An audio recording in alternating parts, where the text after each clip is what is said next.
Students, welcome to your chemistry classroom. प्यारे बच्चों, आज हम बात करने वाले हैं unit 6 that is thermodynamics. Okay, तो पहले हम इस टर्म को देखते हैं। What is thermodynamics? तो it is thermos. Thermos stands for thermos and dynamic. Thermos means heat and dynamic means flow. So in general, it is flow of heat, right? And it was given by James Joule, right? He observed that in every part of daily life, there is exchange of heat energy. Basically, energy he exchange हो रही है। चाहे हम एक cup चाय पीते हैं, चाहे हम ठंडा पानी पीते हैं, आगे मैं बात करूंगी इसके बारे में। There is exchange of energy. Flow of heat.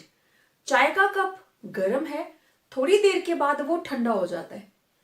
जो हीट थी चाय के अंदर वो कहां चलेगी? कप से बाहर, सराउंडिंग्स के अंदर, वो कप से बाहर को फ्लो कर गई, है ना। और एक गिलास ठंडा पानी आप फ्रिज से निकाल के रखते हैं, थोड़ी देर उसको पड़ा रहने दीजिए और फिर धीरे धीरे वो टेम्परेचर रूम टेम्परेचर पे आ जाएगा पानी का। अब क्या हुआ? हीट कहां से कहां को गई? सराउंडिंग से गिलास की तरफ को, है ना। तो फ्लो ऑफ हीट, तो इसको दोनों को मिला के क्या बन गया? Thermodynamics, right. ओके, अब देखिए हमारी डेली लाइफ के अंदर आपने कुछ एक एग्जांपल्स हैं जो सबने देखी होती हैं, जैसे बर्निंग ऑफ कोल, ठीक है, कोयले का बर्न करना, burning of coal and automobile engines, right. Automobile engines.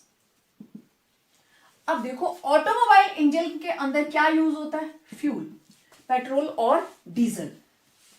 Coal it is pure, carbon it is solid, और ऑटोमोबाइल इंजन के अंदर हम यूज क्या कर रहे हैं? लिक्विड।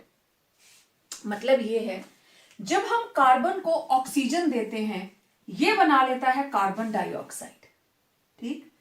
कार्बन के अंदर केमिकल एनर्जी थी, जब हमने उसकी ऑक्सीडेशन की, वो केमिकल एनर्जी ने क्या प्रोड्यूस करी? हीट।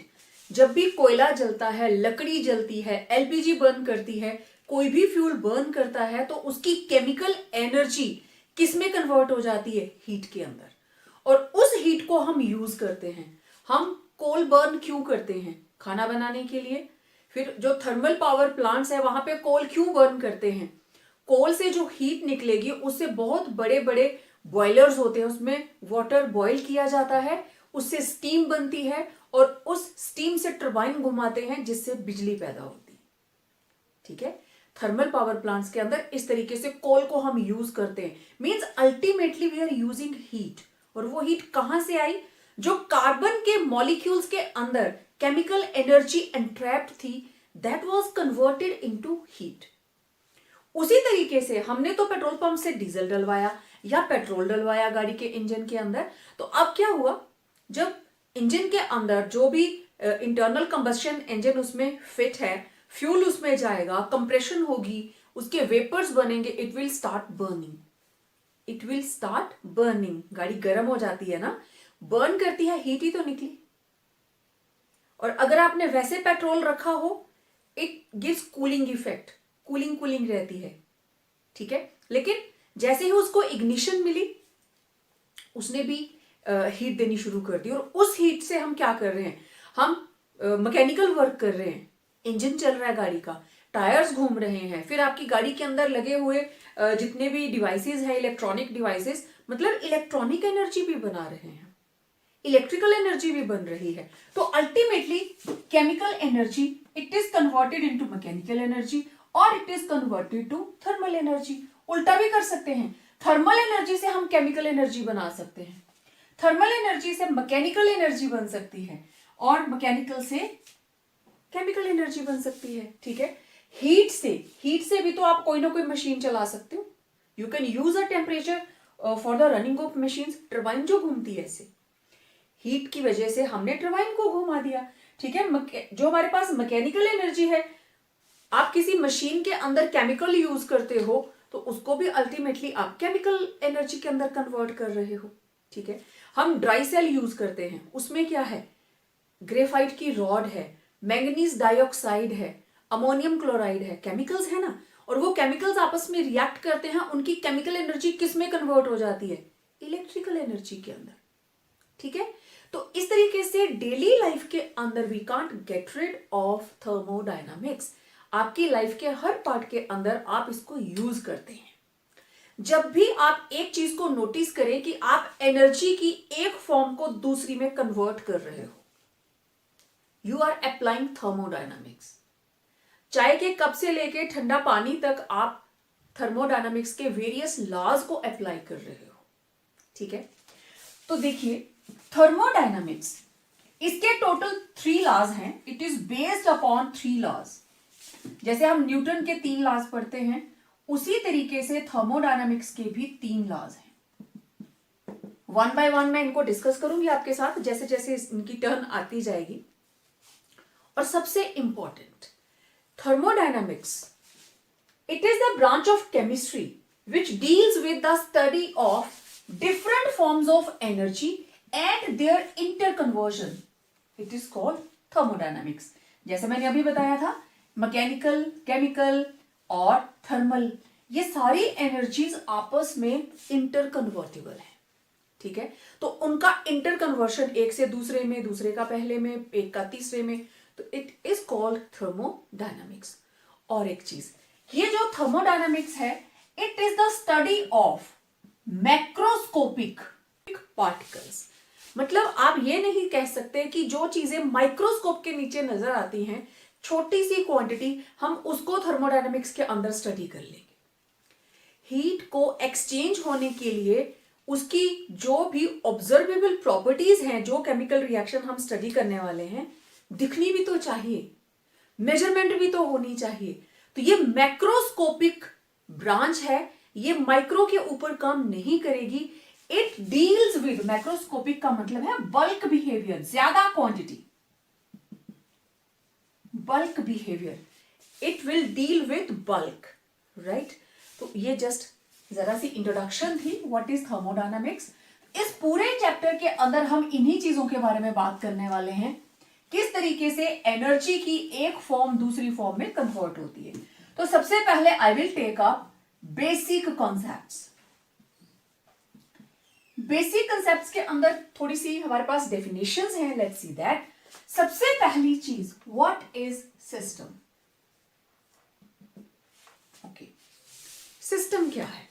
बहुत बार हम ये वर्ड यूज करते हैं, सिस्टम खराब है, हम इस सिस्टम में काम नहीं कर सकते, है ना, जनरल सी बातें हम लोग यूज करते हैं। तो बेसिकली सिस्टम क्या है, पूरे ब्रह्मांड, पूरे यूनिवर्स का वो part which is under observation, the part of universe which is under observation, it is known as system. मान लीजिए कि आपने, चलिए चाय पीते हैं, आपने एक चाय का कप लिया और उसको टेबल पे रख दिया। अभी आप थोड़ी देर में इसको पीने वाले हैं। ओके, अब ये जो चाय का कप है, दिस इज अ सिस्टम। ये जो चाय का कप है, दिस इज अ सिस्टम। आप किस चीज को ऑब्जर्व कर रहे हो कि प्लेट के अंदर कप रखा है और कप के अंदर चाय है, this is a system. Cup में नहीं रखनी है तो आप केटल ले सकते हैं, आप केटल ले सकते हो, केटल के अंदर चाय रखी है, it is also a system. ठीक है, अब आपकी मर्जी है, आपने किसको लेना है, कप ले लीजिए चाहे केटल ले लीजिए। ठीक है, तो ये एक सिस्टम, और इसके अंदर रखी हुई चाय, कप, जो चीज आप ऑब्जर्व कर रहे हो, दिस इज अ सिस्टम। इसके बाहर,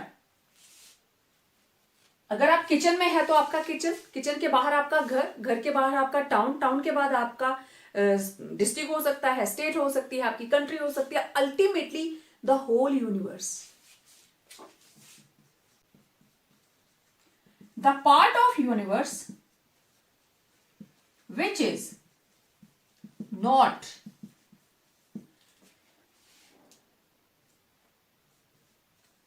the part of system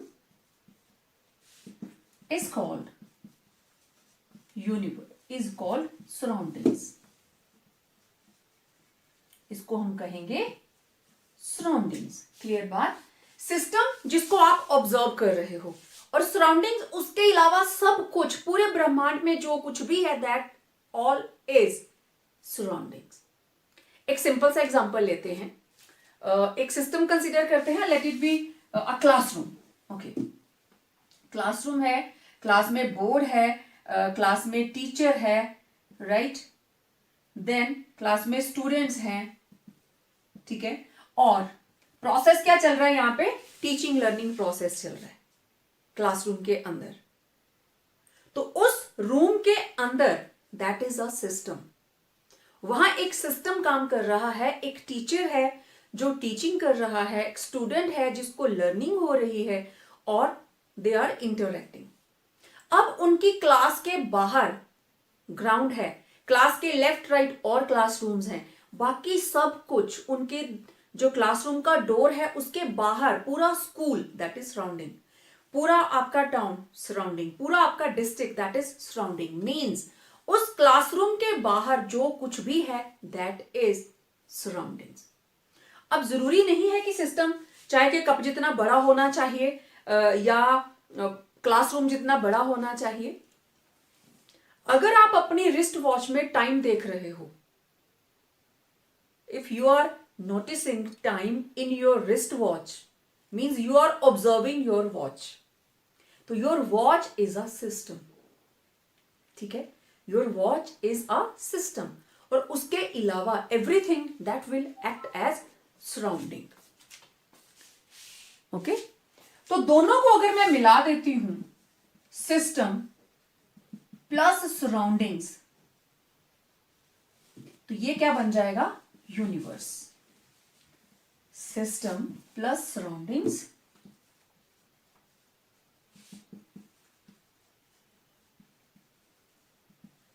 equal to universe. ठीक है, सिस्टम और सराउंडिंग दोनों मिल जाएंगे तो यूनिवर्स. इसको मैं इधर ले जाऊं, यूनिवर्स में से सराउंडिंग, ठीक है, माइनस कर देते हैं तो क्या आ गया? सिस्टम. ओके, तो सराउंडिंग किसके बराबर होगी? Surrounding is equal to universe minus system. पूरे यूनिवर्स में से सिस्टम को माइनस कर दो तो बाकी क्या बचा? सराउंडिंग. क्लियर बात? तो दो ही चीजें हैं, सिस्टम एंड सराउंडिंग. ओके, अब देखो टाइप ऑफ सिस्टम. नेक्स्ट जो हमारा कॉन्सेप्ट है that is type of system. अब टाइप ऑफ सिस्टम को हम दो तरह से क्लासिफाई करेंगे. एक है होमोजीनियस सिस्टम, दूसरा है हेटेरोजीनियस सिस्टम. देखो, होमोजीनियस के अंदर it has only one phase. It has only one phase, एक ही फेज होगा. But heterogeneous, as the name indicates, hetero means more than one होगा. Heterogeneous, it has more than one phase. It has more than one phase. Homogeneous, इसका एक phase, इसके एक से ज्यादा फेज. एक ही फेज है तो फिजिकल और chemical properties throughout the system same होंगी, क्योंकि एक ही फेज है. They will be having same physical and chemical properties throughout the system. लेकिन हेटेरोजीनियस के अंदर there are more than one system. इसका मतलब हर सिस्टम की अपनी अलग फिजिकल और केमिकल प्रॉपर्टीज होंगी. Different phases have different physical and chemical properties. तो it was homogeneous and heterogeneous system. Next is again एक और हमारे पास क्लासिफिकेशन है टाइप ऑफ सिस्टम्स की. देखें,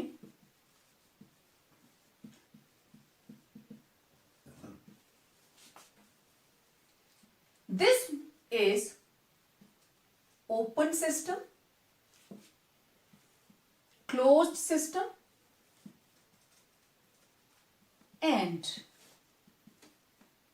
आइसोलेटेड सिस्टम। देखो किसी भी सिस्टम के अंदर हम जो भी एक्सचेंज करेंगे दो चीजें होंगी, एक होगी हीट मतलब एनर्जी, ठीक है, दूसरा होगा मास मतलब मैटर। दो चीजें हैं, एग्जांपल देती हूं मैं किस तरीके से। तो there will be exchange of matter and energy. अब हम देखेंगे कि किस तरीके से ये मैटर और एनर्जी को एक्सचेंज करते हैं या नहीं करते हैं। Okay, open system, in this type of system there is exchange of energy and matter with surroundings। System और सराउंडिंग्स के बीच में मैटर भी एक्सचेंज होगा और एनर्जी भी एक्सचेंज होगी। हम सिंपल सा एग्जांपल लेंगे कि एक बीकर में आप पानी रखिए और उसको हमने हीट करना स्टार्ट किया, वाटर इज बॉइलिंग, बॉइल करेगा तो उसकी स्टीम कहां जा रही है, बाहर। स्टीम बाहर जा रही है मींस मैटर बाहर जा रहा है, क्योंकि इस बीकर के बाहर सारा का सारा क्या है, सराउंडिंग। ये है सिस्टम और उसके बाहर क्या है, सराउंडिंग। एक तो स्टीम जा रही है दैट इज मैटर, और हां इस बीकर से हीट भी तो जा रही है बाहर, है ना, हीट भी तो बाहर को जा रही है। जब कोई चीज आप चाय बना रहे हो, दाल बना रहे हो, चावल बना रहे हो, तो जो भी कंटेनर में, कुकर में या पतीले में आप बना रहे हो, आप उसको धीरे से ऐसे अपने हाथ नजदीक लेके जाते हो तो हीट फील होती है। दाल बन गई, आपने एकदम से गैस को ऑफ कर दिया, लेकिन आप कुकर को टच करेंगे तो बहुत ज्यादा गर्म होता है वो, तो हीट एक्सचेंज हो रही है उसकी बाहर।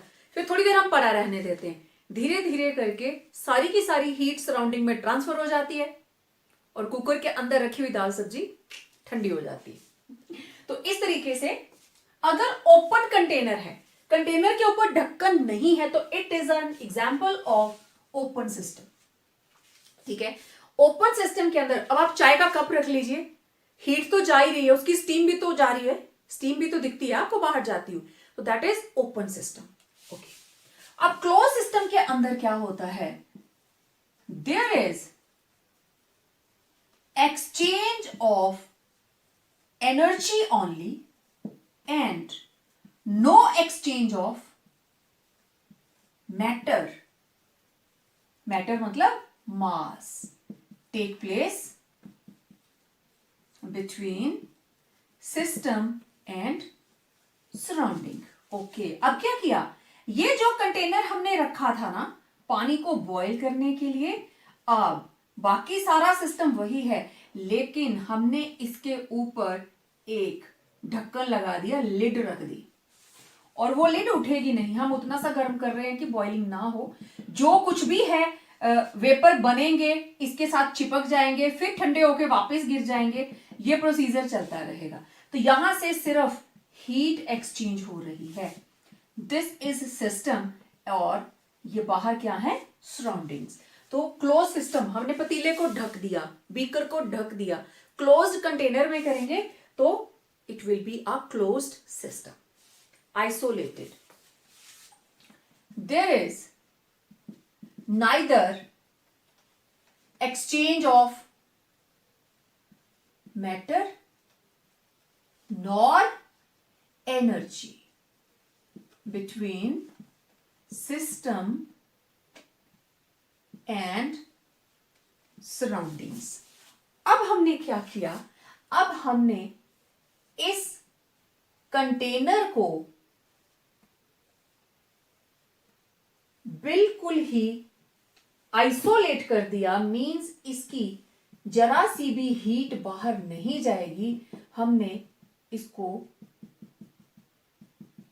कवर कर दिया, लाइक इसको हमने इंसुलेट कर दिया, वी हैव इंसुलेटेड इट।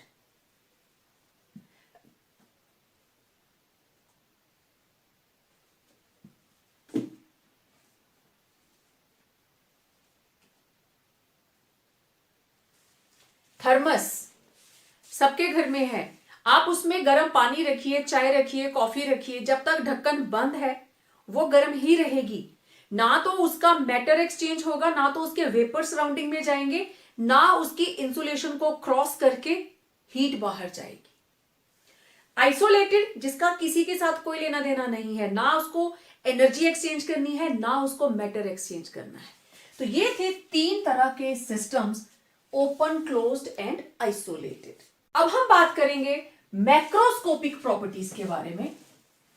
ये थे हमारे पास बेसिक कॉन्सेप्ट्स। मैक्रोस्कोपिक का मतलब bulk,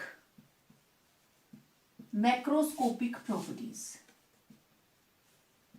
those properties which are based upon bulk behavior,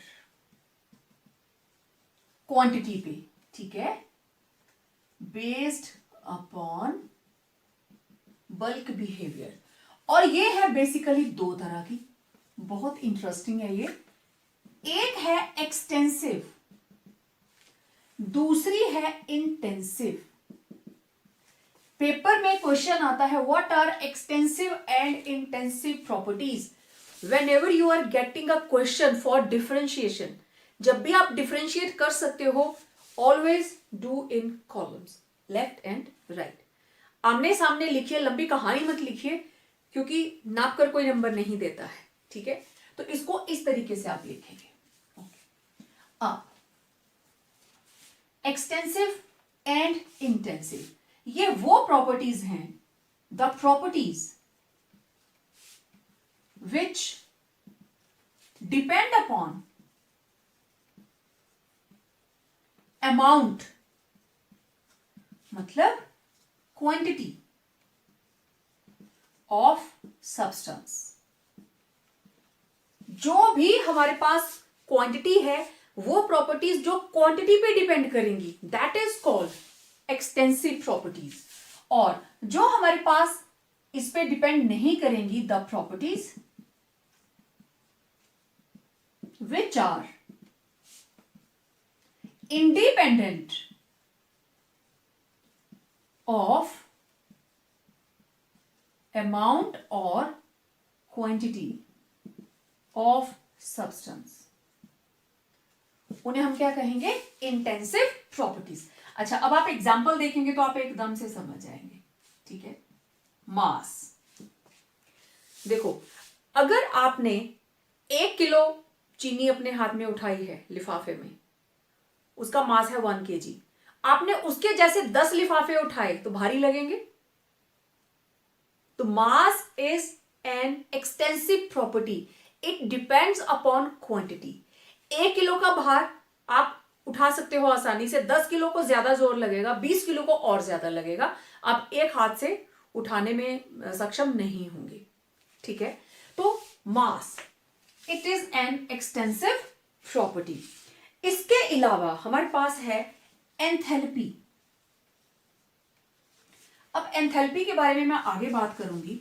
एक सिंपल सी बात बताती हूं, अगर मैं 12 ग्राम कार्बन को बर्न करती हूं ऑक्सीजन के साथ और मेरे पास 44 ग्राम कार्बन डाइऑक्साइड बनती है, तो इस रिएक्शन के दौरान जो हीट बाहर जाएगी that will be 390.5 kilo joule. 12 gram carbon combine करके ऑक्सीजन के साथ बनाएगा कार्बन डाइऑक्साइड, मतलब जब 44 ग्राम कार्बन डाइऑक्साइड बनती है, कोयला बर्न करता है, 12 ग्राम कोयला आप बर्न करते हो तो 390.5 किलो जूल एनर्जी बाहर जाती है। ओके, तो अगर मैं इसको डबल कर दूं, सबको 2 से मल्टीप्लाई कर दिया, ये भी 2 से हो गया, ये भी 2 से हो गया, तो ये भी 2 से मल्टीप्लाई होगा ना। 1 मोल, 12 ग्राम का मतलब 1 मोल, 1 मोल से एनर्जी निकलती है 390.5। 2 मोल से कितनी निकलेगी, 390.5 इंटू 2। 100 मोल से कितनी निकलेगी, 390.5 मल्टीप्लाइड बाय 100। आप समझ रहे हो, enthalpy it depends upon quantity. आप मान लीजिए कि 4 वुड के पीसेस जलाते हो, ठीक है, लेट इट बी कि इतने इतने 4 वुड के पीसेस आप बर्न करते हो, ठीक है, उनकी एक पर्टिकुलर क्वांटिटी निकल आई एनर्जी की। अगर आप इस तरह के 10 जलाओगे, एनर्जी ज्यादा मिलेगी कम? ऑब्वियसली ज्यादा मिलेगी। अगर इसके जैसे 100 को बर्न करोगे, एनर्जी और ज्यादा मिलेगी। तो ये एंथैल्पी, इसको बर्न करने पे जो एनर्जी बाहर जा रही है, दैट इज एंथैल्पी। तो ये क्या हुई फिर? Extensive property. इसी तरह से फ्री एनर्जी, वो भी क्वांटिटी पे डिपेंड करती है।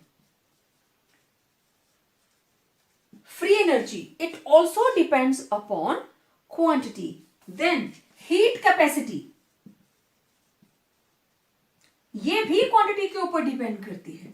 तो ऐसी कोई भी प्रॉपर्टी जो आपके जहन में आती है जो क्वांटिटी पे डिपेंड करेगी, that is known as extensive. अब जरा इंटेंसिव की देखिए। सबसे simple, melting point, boiling point, viscosity, ये सारी चीजें आप लोग पढ़कर आए हैं। Vapour pressure, vapour pressure, melting point. मान लीजिए हमें नमक का मेल्टिंग पॉइंट पता करना है कि किस टेम्परेचर पे नमक मेल्ट करता है। क्या करेंगे? पूरी अर्थ के ऊपर जितना नमक है पूरे को पिघला के देखेंगे? नहीं, हम एक पिंच भी नहीं लेते, बहुत कम। कैपिलरी ट्यूब के अंदर जितना नमक आता है हम सिर्फ उतना सा ही लेते। तो एक बोरी भर के मेरे पास नमक पड़ा है, मुझे इसका मेल्टिंग पॉइंट पता करना है। पूरी बोरी को थोड़ी ना हम मेल्ट करवाएंगे, थोड़ा सा पार्ट उसका निकालेंगे और उसको मेल्ट करवा के देख लेंगे। ठीक है, तो दैट इज इंटेंसिव प्रॉपर्टी। एक सिंपल सा एग्जांपल बताती हूं। जब चावल पक रहे होते हैं तो क्या आप हर चावल के दाने को ऐसे मसल के देखते हो कि वो बन गया? एक दो आप पीसीस बाहर निकालते हो, चावल थोड़े से, एक दो चावल अपने हाथ पे आते हैं और उसको ऐसे क्रश करके देख लेते हो, आइडिया लग जाता है बन गया या अभी 5 मिनट और रखने की जरूरत है। इंटेंसिव प्रॉपर्टी, हर चावल के दाने को टच करके नहीं देखा आपने, जस्ट थोड़ा सा आपने निकाला और उसको टच कर लिया। ठीक है, तो उस तरीके से जो चीजें क्वांटिटी पे डिपेंड नहीं कर रही। ऐसे ही boiling point, water boils at 100 degree Celsius. अब आप एक गिलास पानी उबालेंगे वो तब भी 100 डिग्री पे बॉईल करेगा, एक बाल्टी भर के पानी को बॉईल करोगे वो तब भी 100 डिग्री के ऊपर ही बॉईल करेगा। आप पूरी अर्थ के वाटर को बॉईल करने की कोशिश करेंगे वो भी 100 पे ही बॉईल करेगा। तो boiling point, it is N intensive property. ये नहीं डिपेंड करती कि क्वांटिटी कितनी है, चाहे आप 1 कप चाय बनाइए, चाहे आप 10 कप चाय बनाइए, लेकिन जब पानी बॉईल करेगा तो उसका टेम्परेचर हमेशा 100 डिग्री सेल्सियस होगा। उसी तरीके से वेपर प्रेशर, वेपर प्रेशर आप छोटे कंटेनर में मेजर कीजिए चाहे बड़े कंटेनर में मेजर कीजिए, हर सब्सटेंस का वेपर प्रेशर फिक्स्ड है। ठीक है, अगर लेट इट बी की प्योर वाटर का उसकी फिक्स वैल्यू होगी, वाटर के अंदर कितना नमक डाला उसकी फिक्स्ड वैल्यू होगी। ठीक है, टोलुइन का फिक्स होगा, कार्बन टेट्राक्लोराइड का फिक्स होगा, इथाइल अल्कोहल का फिक्स क्वांटिटी होगी वेपर प्रेशर की, और जितनी क्वांटिटी आपको दी गई होगी आप उसी से मेजर कर लेंगे। That is also independent of quantity of matter. अच्छा, इसके अलावा एक और मेरे पास एग्जांपल है, दैट इज रिफ्रैक्टिव इंडेक्स।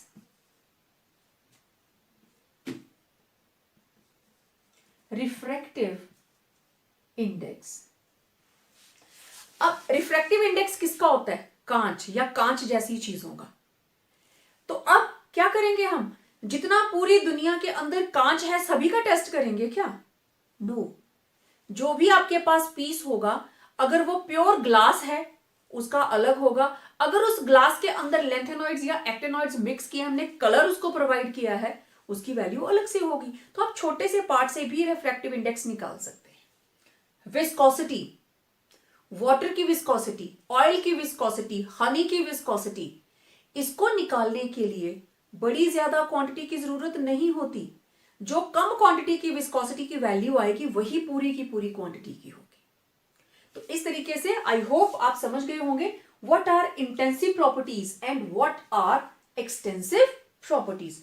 जो क्वांटिटी पे डिपेंड करे वो एक्सटेंसिव, इंटेंसिव, इन से मतलब इंडिपेंडेंट, ऐसे ले लेना, इन मीन्स इंडिपेंडेंट। तो जो इंडिपेंडेंट है अमाउंट ऑफ सब्सटेंस के, उस पर डिपेंड ही नहीं करती, तो दोज आर इंटेंसिव प्रॉपर्टीज। ठीक है, अब हम देखते हैं state of a system. Now there are few important definitions, बहुत सिंपल सिंपल सी हैं. What is state of system, what are state variables and what is a state function. Okay, state of a system. आप simple सी हम बात करें, 3 states of matter, solid, liquid and gas. Water की 3 states, ice, liquid water and vapours, solid, liquid, gas. इन्हीं को हम states बोलते हैं. चाहे आप स्टेट्स ऑफ मैटर ले लीजिए, चाहे आप स्टेट्स ऑफ वाटर ले लीजिए, चाहे आप स्टेट ऑफ किसी भी चीज के बारे में जिसके बारे में आप बात कर रहे हो कि उसकी क्या स्टेट है. फिजिकली देखना होगा तो सॉलिड, लिक्विड और गैस होगी. केमिकल उसके अंदर जाना होगा तब वो अलग बात है. अब state of a system, these are the conditions of existence of the system in which when its macroscopic properties have definite values. ये वो कंडीशंस हैं स्टेट ऑफ अ सिस्टम. अगर वाटर लिक्विड है तो उसके लिए उसकी जो मैक्रोस्कोपिक प्रॉपर्टीज हैं उसकी एक डेफिनेट वैल्यू है. लिक्विड वाटर की डेफिनेट विस्कोसिटी है. लिक्विड वाटर की सरफेस टेंशन है. Surface tension is also an example of intensive properties. ठीक है, लिक्विड वाटर की अपनी प्रॉपर्टीज हैं. जब वो आइस बन जाता है उसकी अपनी प्रॉपर्टीज हैं. Then it acquires tetrahedral structure. जब ये वेपर फॉर्म में चला जाता है it is a single molecule, it is not associated. तो जिस कंडीशंस के अंदर observable macroscopic properties have a definite value, that is called state of a system. Done. Next, what are state variables. अब system की state आ गई. Okay, तो मैं लिक्विड, सॉलिड, लिक्विड और गैस की ही यहां पे एग्जांपल लेने वाली हूं. मेरे पास थी आइस. ठीक है, आइस का मतलब टेम्परेचर क्या है, 0. ओके, अब टेम्परेचर हो गया 25 डिग्री सेल्सियस, तो ये क्या हो जाएगा, वाटर लिक्विड. आइस क्या है, वाटर सॉलिड. राइट. अब मैंने टेम्परेचर और बढ़ा दिया, temperature becomes 100 degree Celsius, it will B water gaseous. मतलब यहां पे है वाटर सॉलिड, यहां पे है वाटर लिक्विड और यहां पे है वाटर आइसोलेटेड. लेकिन यहां पे स्ट्रॉन्ग हाइड्रोजन बॉन्डिंग, यहां पे स्ट्रॉन्ग हाइड्रोजन बॉन्डिंग, इसमें बिल्कुल भी हाइड्रोजन बॉन्डिंग नहीं है. मैंने सिर्फ टेम्परेचर चेंज किया, सिस्टम की स्टेट चेंज हो गई. That is why temperature is known as state variable. Variable मतलब वेरी करना, किसका, स्टेट का. और स्टेट वेरी कब करेगी, अगर आप इसके सिस्टम की स्टेट को कंट्रोल करने वाली जो कंडीशंस है वो चेंज हो जाती हैं.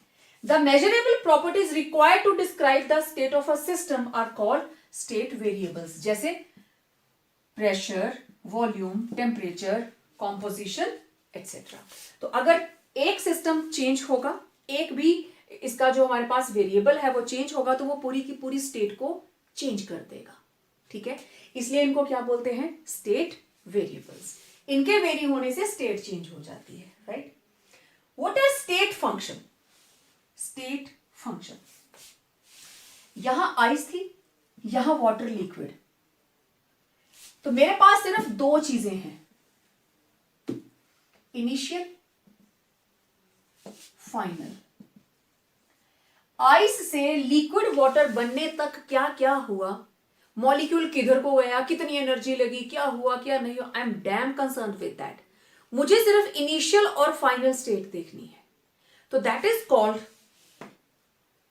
State function. वो फंक्शन जो सिर्फ इनिशियल और फाइनल स्टेट पे डिपेंड करते हैं, पाथ पे डिपेंड नहीं करते कि किस रास्ते से वो केमिकल रिएक्शन कंप्लीट हुआ है, किस मैनर में वो रिएक्शन कंप्लीट हुआ है.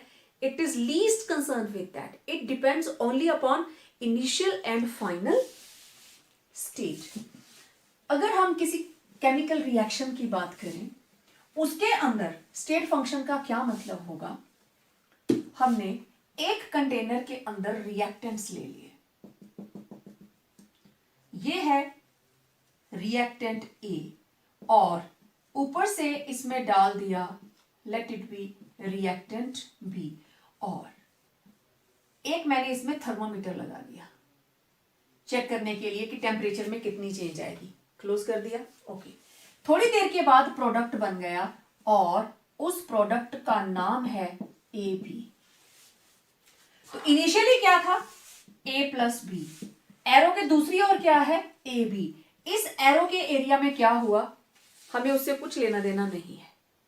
कैसे पता चलेगा प्रोडक्ट बन गया, टेम्परेचर में चेंज आ जाएगा। टेम्परेचर में चेंज आया मतलब स्टेट वेरिएबल था, स्टेट वेरिएबल ही तो उनको रिएक्टेंट को प्रोडक्ट में कन्वर्ट करने के लिए एक पाथ बना कर देगा, ठीक है। तो state functions, it is a property of the system whose value depends only upon state of the system and is independent of the path or manner by which the state is reached। और एक state के variables को change करोगे तो दूसरी state में वो convert हो जाएगा। जैसे अगर वाटर सॉलिड है तो आप टेम्परेचर बढ़ाएंगे, it will be converted into liquid state, ठीक है। तो ये थे state functions, state variables and state of a system. अच्छा, एक हमारे पास डेफिनेशन है, what is thermodynamic equilibrium.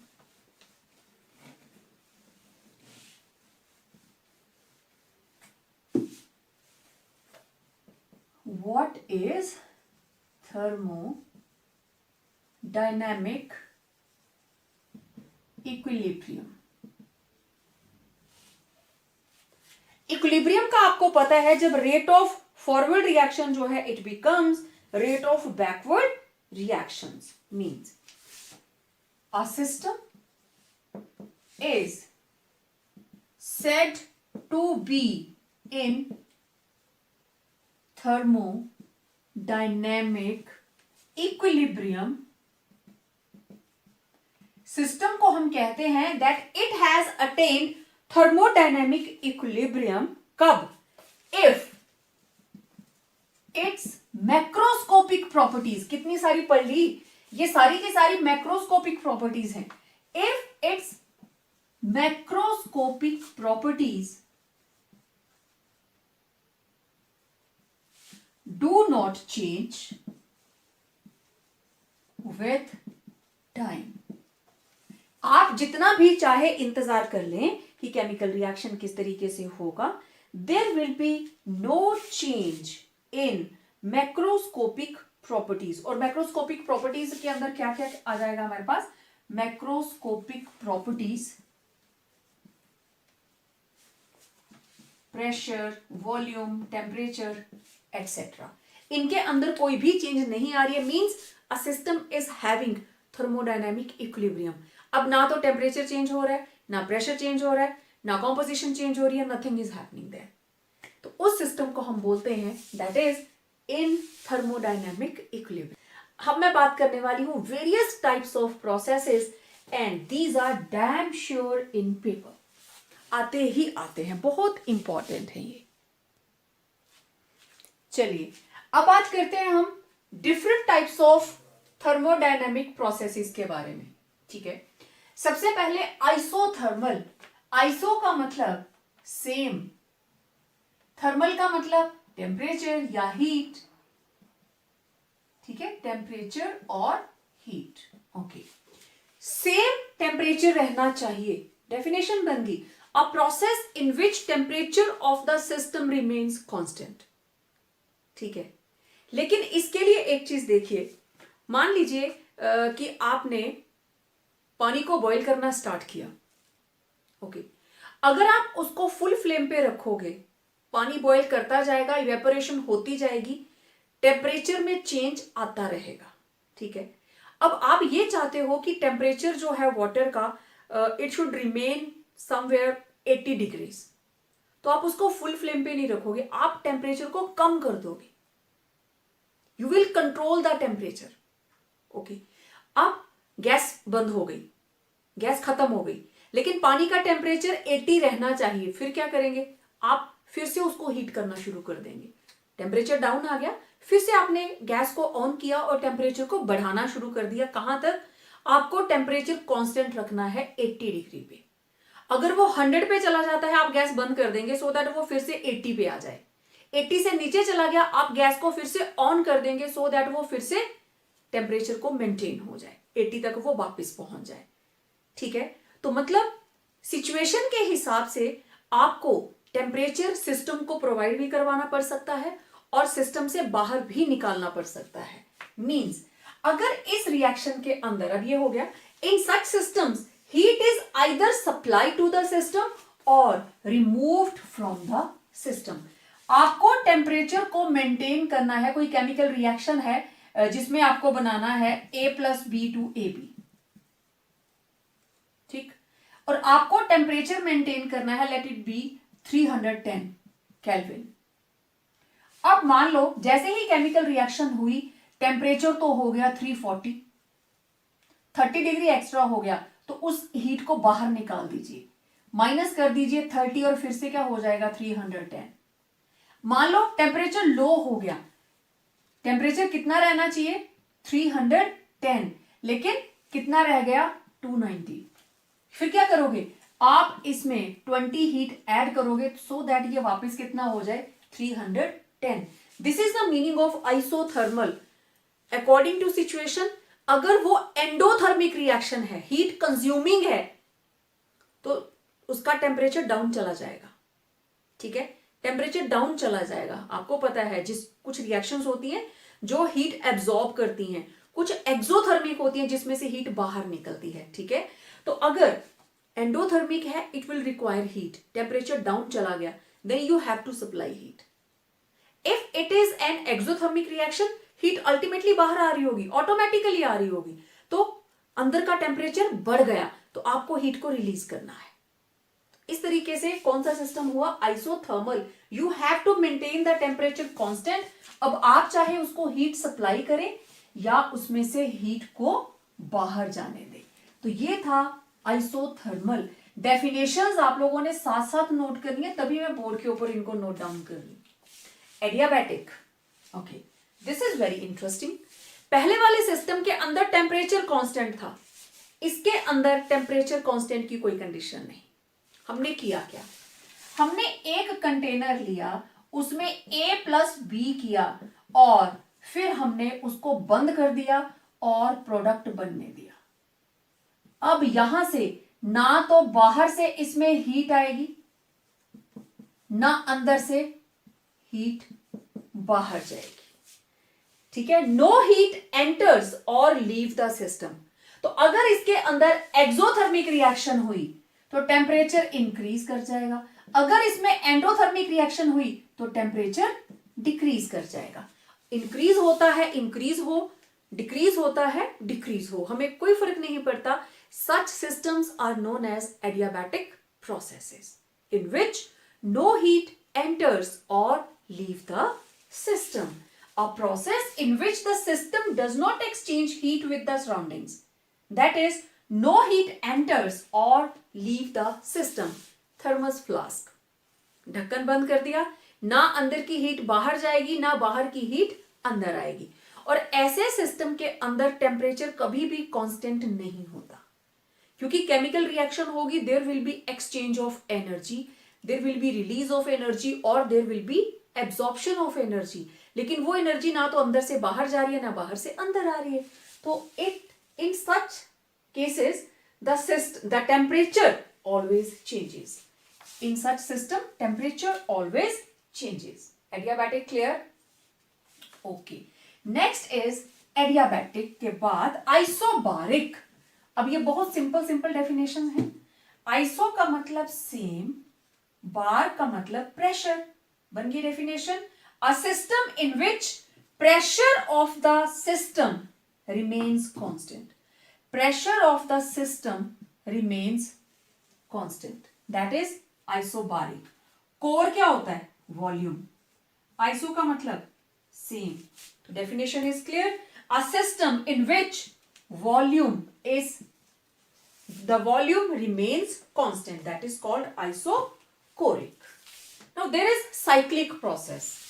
Okay, यहां हमारे पास this is liquid water, ponds में है, रिवर्स में है, जहां जहां पे भी ओपन पानी पड़ा हुआ है, सी में है, ओके, लिक्विड वाटर। यहां से वाटर वेपर बन के उड़ा, ठीक, और वो बन गया वाटर गैशियस। ठीक, this process is called evaporation. बादल बने, जब इनकी कंडेंसेशन स्टार्ट हुई, क्लाउड्स के बाद अल्टीमेटली कंडेंसेशन। कंडेंसेशन मतलब रेन हो गई, रेन होने के बाद वाटर गैशियस, फिर से क्या बन गया, वाटर लिक्विड। हमने यहीं से स्टार्ट किया था, वेपर बना, क्लाउड्स बने, रेन हुई, और इसको आप क्या बोलते हो, हाइड्रोजन साइकिल, कार्बन साइकिल, बहुत सारे साइकिल्स आप 10th में पढ़ते हैं। साइकिल किस लिए, जहां से स्टार्ट किया था वेरियस स्टेप्स को फॉलो करते हुए वो वहीं पे वापस पहुंच जाएगा। तो this is water cycle, that is why it is called water cycle. Liquid से स्टार्ट किया, वेपर बना, वेपर से वापस liquid, this is cyclic process. तो साइक्लिक प्रोसेस में क्या होता है, a system in which the system undergoes a series of changes and ultimately returns to its original state. जहां से स्टार्ट किया था that is the original state, ultimately returns to its original state is called cyclic process. तो thermodynamics के अंदर भी ऐसे बहुत से प्रोसेसेस होंगे कि जहां आप ए से स्टार्ट करोगे, ए से बी बनेगा, बी से सी बनेगा, सी से डी बनेगा, ई बनेगा, और वापस क्या बन जाएगा, ए। घूम फिर के ये वापस इधर पहुंच जाएगा कि जिस रिएक्टेंट से स्टार्ट किया था, after following a number of series, the last product it will return to reactant again. Done. Now we are left with reversible process.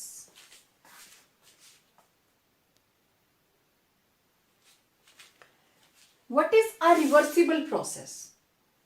A process in which direction may be reversed at any stage by merely bringing a change in temperature, pressure or volume. एक simple सा example हम लेते हैं, hydrogen plus iodine. आपने देखा होगा इनमें ऐसे लिखा होता है, तो डबल हेडेड एरो का मतलब दिस रिएक्शन इज रिवर्सिबल।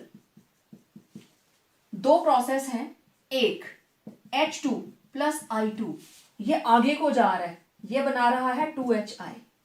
दूसरा प्रोसेस क्या है, 2HI, और ये टूटकर वापस क्या बना रहा है, हाइड्रोजन एंड आयोडीन। तो such type of reactions these are called reversible. तो थर्मोडायनामिक्स के अंदर जहां आपको इक्विलिब्रियम का साइन दिखाई देगा, it means this process is reversible. आप इसको रिवर्स कर सकते हो, थोड़ा सा टेम्परेचर बढ़ा देंगे तो HI जल्दी से टूटना शुरू हो जाएगा and it will start giving hydrogen and iodide. ठीक है, जो रिएक्शन को आगे लेके जा रही है that is called driving force.